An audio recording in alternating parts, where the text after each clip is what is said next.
Hi, I'm psychology professor Bruce Hinrichs. One of the biggest fields of scientific psychology is called developmental psychology. By developmental psychology, we mean the study of how people change from womb to tomb, the whole lifespan. Of course, there are many, many topics in developmental psychology, but in this video, we're going to learn about one of the important topics called attachment theory. Attachment theory says that children need to develop a close emotional relationship with a caregiver in order to develop normally. To have normal social and emotional development is important first for babies to form these emotional bonds with their caregivers, with mommy or daddy or whoever is taking care of them. This is called attachment theory, and we credit the formulation of this theory with John Bowlby. Before we even had attachment theory, we had the concept of imprinting, which came primarily from a scientist named Konrad Lorenz. He was one of the founders of a field of study that studies animal behavior that is called ethology. So ethology is very similar to comparative psychology, the study of animal behavior, but it's more biology than it is psychology. And Konrad Lorenz discovered that baby geese, which are called goslings, would follow him around if he was present shortly after they were hatched. This is called imprinting. Well, you've probably seen baby geese and baby ducks following around their mommy. This is an evolutionary trait. It's built in to the brains of the animals that they will follow a large moving figure at a certain time after hatching. This amount of time that goes by is called a critical period, or sometimes a sensitive period in humans because it's a little more flexible. But in lower animals like goslings, baby geese, there's a certain period of time when they have to have a large animal to follow. This is called imprinting, or it will not happen. It will not occur. So it's called a critical period in lower animals, and sometimes called a sensitive period in humans. Well, human babies have a similar thing to imprinting, not exactly the same as with ducks or geese, but human babies also form emotional attachments. Sometimes when babies are first born, we call it bonding, the emotional connection that forms between the baby and the caregiver, usually the mommy or the daddy. But in general, we call this attachment. So attachment refers to the emotional, social bond that forms between a baby and a caregiver. And the person responsible for this theory is John Bowlby. Here's a very interesting story. A researcher named Harry Harlow, who was working at the University of Wisconsin in the 1950s, was studying the behavior of monkeys, and he happened to be at a conference where he met John Bowlby, and Bowlby was asking him what he was doing. Well, I'm training these monkeys to do certain behaviors, and Bowlby said, "Well, how are you raising them?"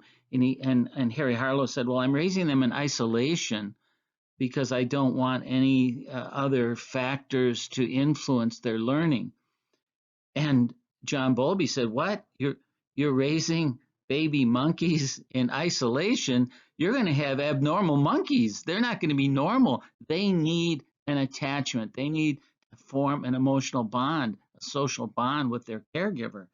And Harry Harlow was just shocked by this and said, "What? Are you kidding? Oh my gosh, I'm going to study that." So Harry Harlow is famous now for his study of attachment in monkeys. One of the things that Harlow did in his research on attachment in monkeys is to give the monkey's what we call a surrogate mother, this fake mother. And for example, in one very famous study, he let monkeys have either a wire mother that had a baby bottle with milk in it, so the monkey could get food, and in another case, a cloth covered uh, surrogate mother that the monkey could hug. Then later he discovered that when the monkey was afraid or startled or in a situation of danger, the monkey would run to which surrogate mother? The cloth one.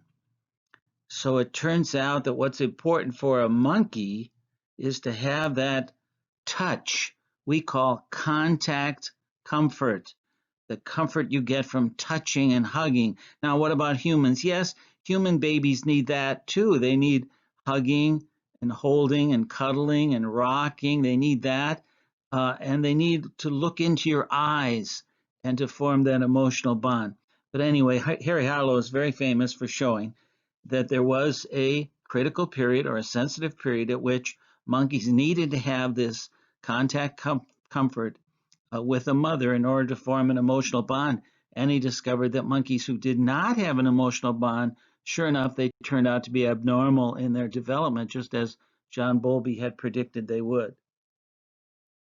One more person who was very important in attachment theory and in developmental psychology was Mary Ainsworth, who studied with John Bowlby and became a developmental psychologist and studied and observed infant-mother relationships.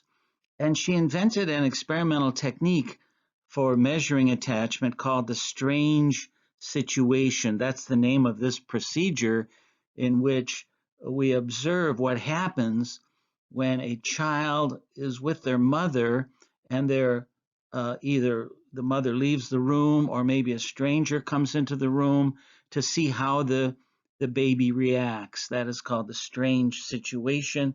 It is a technique that is commonly used to measure a baby or an infant's attachment to a caregiver.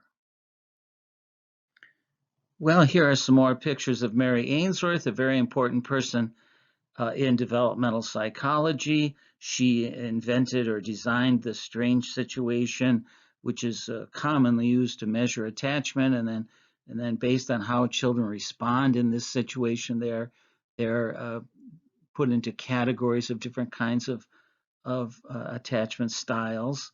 Her research has been considered extremely important in psychology, and she is one of the leaders, or was one of the leaders of attachment theory.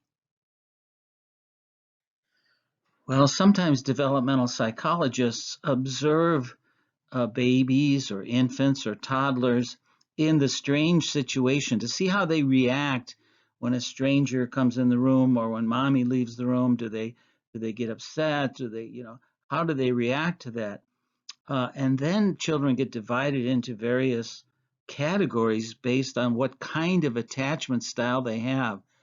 The best is called a secure attachment style, which means that the child has a good, strong emotional attachment to their caregiver.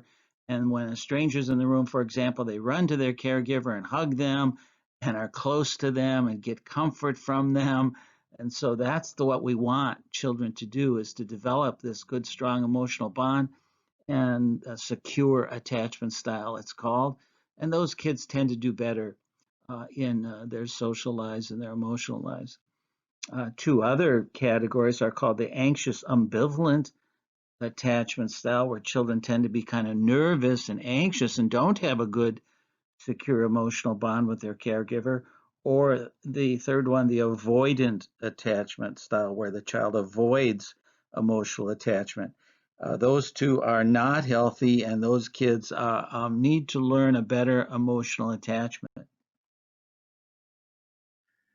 All right, that's the end of our video, and I hope you learned a little bit about attachment theory. Be sure to study more about developmental psychology. Very, very interesting and important part of scientific psychology. Check out my other videos. My channel is called Brucey. Bye, everybody.